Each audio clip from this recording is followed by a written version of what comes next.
Yun, what's up sa inyo mga boss loads. In today's vlog mga loads, meron tayo ditong bagong dating na ikakabit natin sa motor. So ito yung dalawang spring natin. Alam niyo naman kung ano merong spring sa pagmumotor. Ito yung clutch spring tsaka center spring. So buksan na natin yung sinasabi ko. Yung mga spring natin sa motor natin ay NCY. Ito ngayon, meron tayo ditong Racing Monkey. Yan, Racing Monkey ito mga lods, na 1000 RPM din. Yan, from NMAX.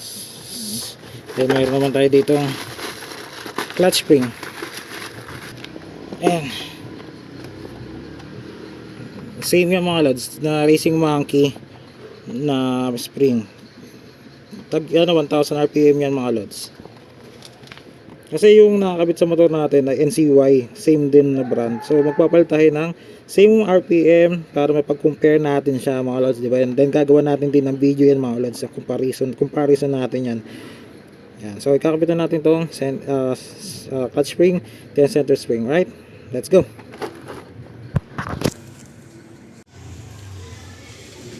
Yan mga lods, meron nabuksan na natin yung ating CVT. Gagawin natin ito mga lods, lilinisin natin, then ikakabit natin ng gusto natin makabit. Tulad ng sinabi ko kanina, magpapalit tayo ng center spring tsaka clutch spring. So ipapalit natin dito is yung Monkey Racing na clutch spring. Kasi yung NCY natin matagal na parang around 2 years na something ata higit. Lagay natin dito kung gaano katagal na natin nilagay dito yung video na yun. So dito yan, ito yan.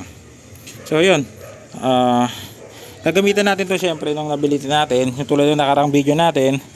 Gagamitin natin to ng Kaylan Power Tools. Yan, Kaylan natin is 550N na ang model niya ay Kid 011. So yan, magagamit natin to from the very first time. Alright. Ngayon natin gagamitin to mga lods. So yan, open na natin to mga lods. Alright, let's go.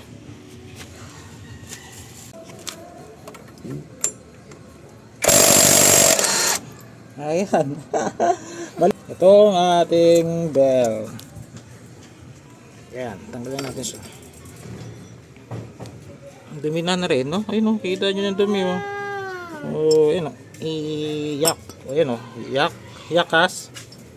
Ang dumi na. Ayun, kita nyo naman, no? Tinanggal ko na yung iba. Ayan. Ito na yung clutch natin. Kailangan na linisan kasi may portion na ng kalawang doon. Tatanggalin din naman natin itong itong pulley natin. Okay? Hi! Hi! Hi! Hi! Alam mo, ang hirap mag-vlog kapag kasama yung makulit na batang ganyan, no? Pero saya naman magtrabaho pag kasama mo yan. Mahirap na masarap. Ayan. So tanggalin na natin itong isa. Malito. 24 pala ito mga lods. 24 yan dito, 24. Sabi na. Tanggalin na natin ito. Gamit itong 17. Let's go. Yes, cover your ears. And lang ako. Cover your ears. Cover na. Yan na. Cover dali. Cover your ears. Cover. Cover niya yung ears niya. Okay, let's go. Cover your ears. Easy. Easy lang, oh. Easy.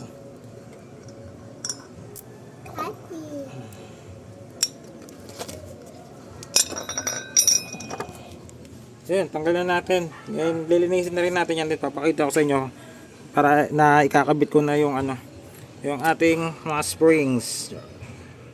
Okay? Okay? Okay? Okay. Ayan, so sobrang tagal ko nang di nagbukas kinalawang na itong natin. Ang size na ito mga lods, parang 3941 to eh. Ayun o, tama nga ako. 3941.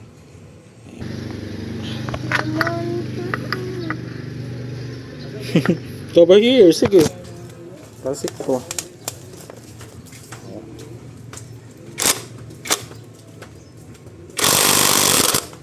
Easy.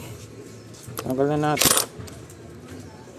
Kung kaya nyo naman, tanggalin nyo na lang. Kaya naman yan eh, tutusin. May tools lang talaga ako. na binili. So ano lang talaga mga lods, kumbaga ba invest lang dahil ikaw din naman gagamit na ito. So invest lang kasi ang hiram talaga mga lods. Ang hirap sa totoo lang. Ang hiram. Kaya kung nakaluwag-luwag, bumili tayo ng tools. So yun lang.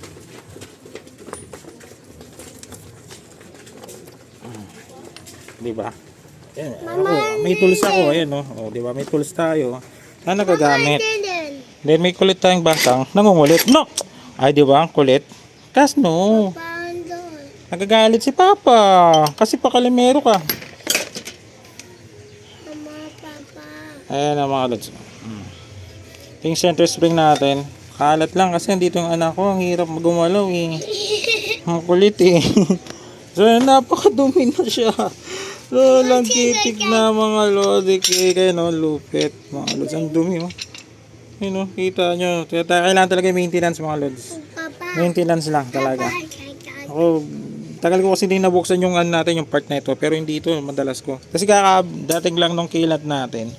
Yung dati kong power tools na Live Dia, nasira eh mga lods, tsaka mahina yung torque.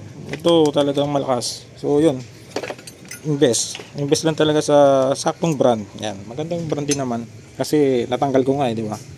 So yun, linisan natin itong mga Lodi Cakes, alright? Then pakita ko sa inyo palitan natin itong mga springs natin. Ito 1,000 nakakabit nga pala sa natin mga lods, sa mga hindi nakakaalam. 1,000 yan lahat, 1,000 center spring, then 1,000 clutch spring. So 1,000 din na ibabalik natin kasi matagal na itong mga lods eh. Ayun oh. Ay, lambot na. Ang lambot na oh. Napipress ko na siya. Oh, ayun oh. Diba? Nalambot na rin siya. Oh, diba? Ayun oh. Pero goods pa naman kasi kung tutuusin, boundary na siya eh. Ayun o. NCUY Max 1000 RPM. Okay? Let's go. Ayun. Ito yung center spring natin.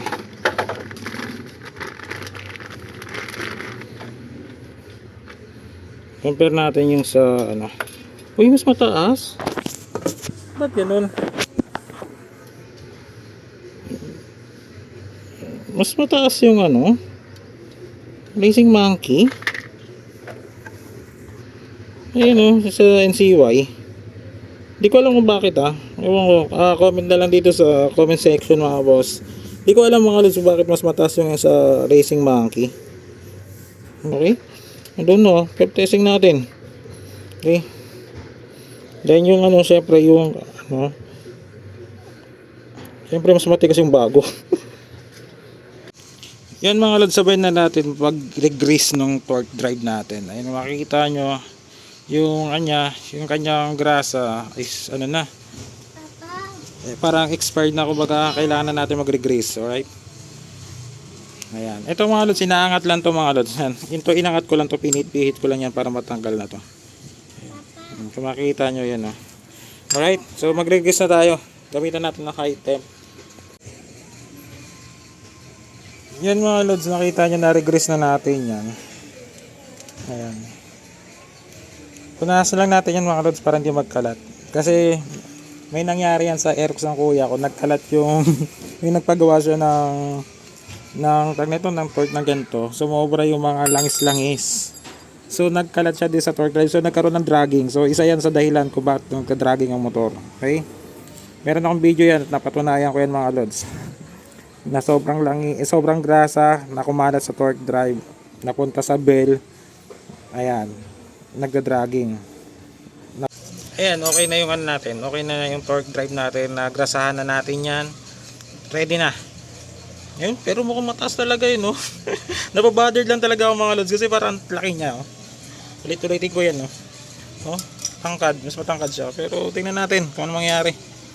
Then ito mga lods, tanggalin natin itong mga lock pin nya, lock clips, okay, para makita na natin yung ating clutch spring. Okay,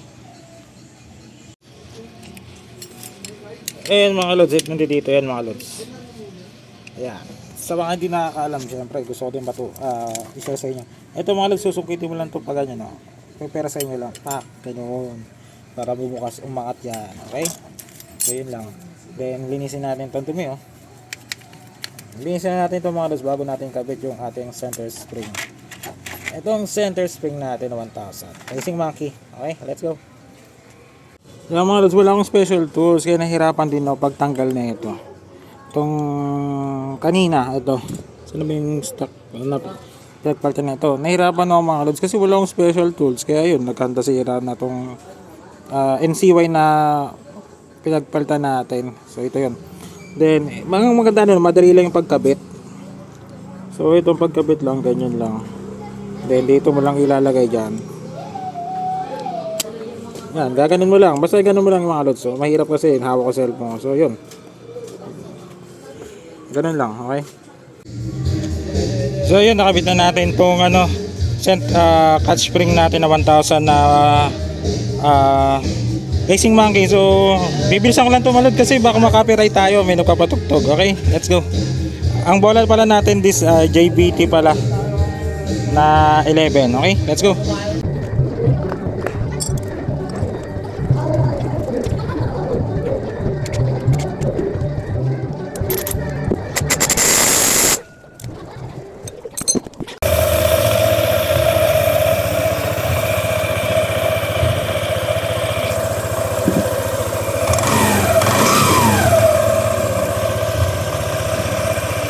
So yun, repressing na natin mamaya.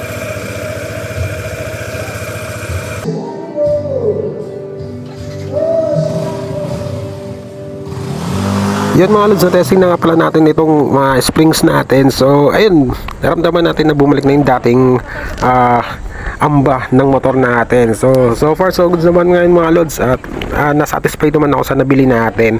So yun, kailangan na lang talaga i-maintenance tsaka palitan yung mga dapat palitan. Preventive maintenance lang din talaga mga lods. So yun, ingat kayo mga lods lagi. Ride safe. Peace yo.